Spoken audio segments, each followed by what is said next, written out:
First off, we're deeply concerned by this irregular procedure for framing and holding this delicate conversation with such important implications for the CFS and everyone here today.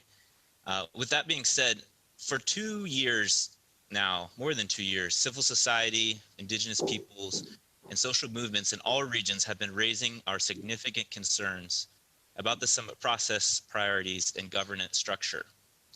With the formal conclusion of the summit on September 23rd, it has been made clear that this initiative has failed to address the most important drivers of growing hunger and inequities in our food system. This failure will in turn exacerbate structural problems that marginalize the most vulnerable and undermine small-scale food provision that we all depend on.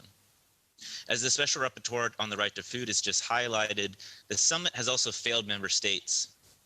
The needs and interests of countries from the global south have been ignored, while key governments from OECD countries, together with some corporate networks and philanthropies, have wielded strong influence on the summit process and content.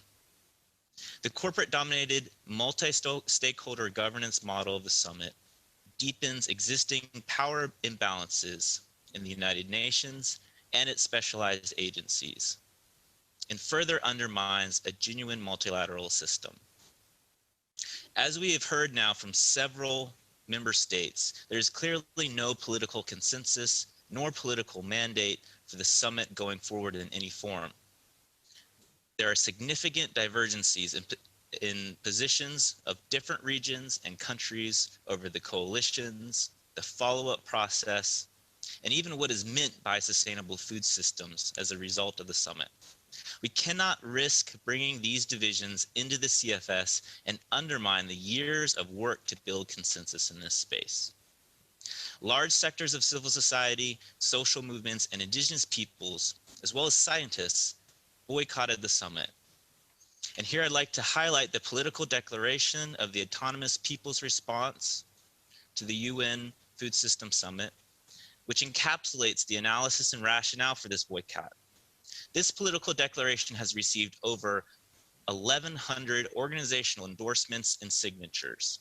This broad and diverse collective statement from the constituencies and communities that make up the backbone of our food systems globally cannot be ignored. We reiterate that the proposed coordination hub to follow up on the Food System Summit outcomes would significantly alter the existing global governance architecture of food and agriculture with far-reaching implications, particularly for the CFS. It would amount to adopting an administrative approach, bypassing political oversight by member states to implementing Food System Summit outcomes which were not subjected to any process of intergovernmental negotiation and adoption. This is completely illegitimate and unacceptable. The CSM shares the strong concerns expressed by the CFS and HLPE chairs and others on the proposals for a new science policy interface to be established. We call on member states and CFS participants to unequivocally commit to support and strengthen the CFS HLPE. Finally, we as CSM reaffirm our commitment to strengthen and further democratize the United Nations, our public institutions and food systems, and defend them from corporate capture. Thank you.